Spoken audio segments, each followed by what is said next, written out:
arkadaşlar, sizlerle yeni bir videoyla daha karşınızdayım. Bu videoda size CloudStream uygulamasını tanıtacağım. Bu uygulamayı daha önceden tanımıştık zaten. YouTube hesabımda var, videolarımda. Ama şimdi güncelleme aldı arkadaşlar. Gelin indirip kurmayı göstereyim size.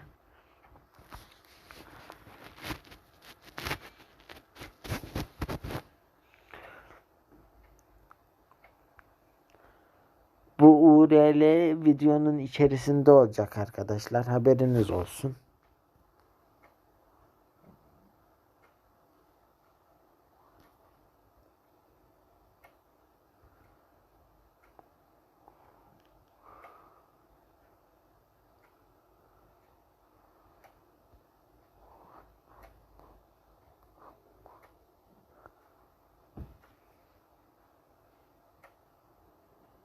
Evet, şu anda geldik arkadaşlar.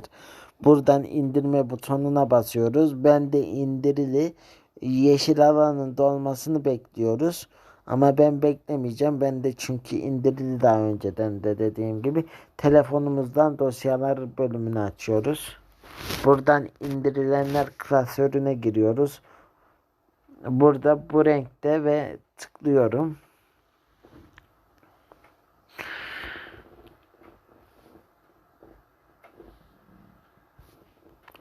Yükle diyorum. Şu anda uygulama yüklenmekte arkadaşlar.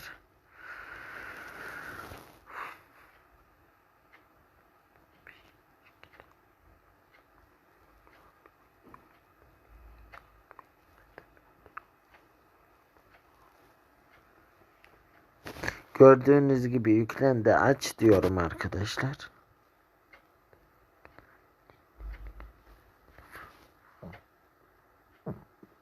Burada izin ver diyeceğiz arkadaşlar.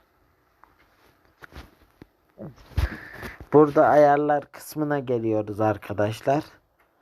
Buradan eklentiler diyoruz. Depo ekle diyoruz.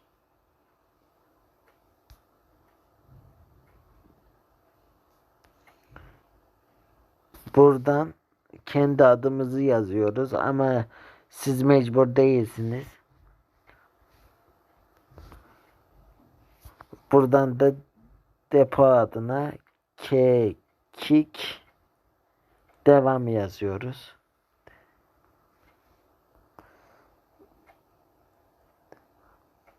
Buradan depo ekle diyoruz.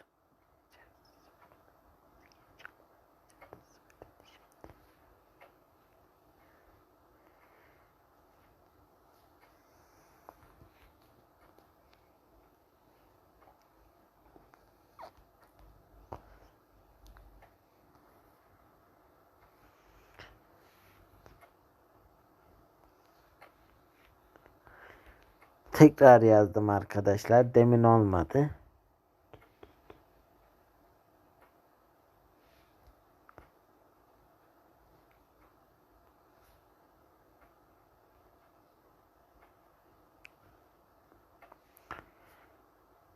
Gördüğünüz gibi geldi. Depoyu aç diyorum arkadaşlar.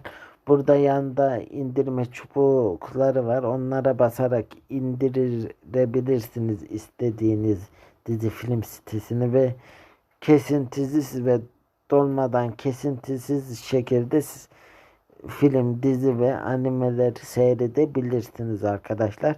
Siz bu depo açıldıktan sonraki kısmı flu bir şekilde, yani gri bir şekilde göreceksiniz arkadaşlar. Haberiniz olsun.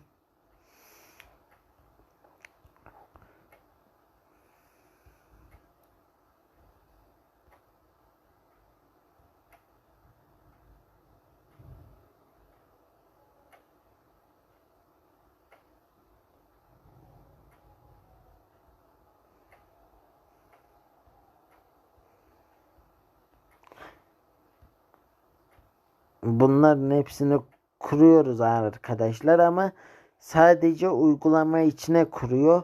Yani herhangi bir yer kaplamıyor arkadaşlar telefonunuzda, haberiniz olsun.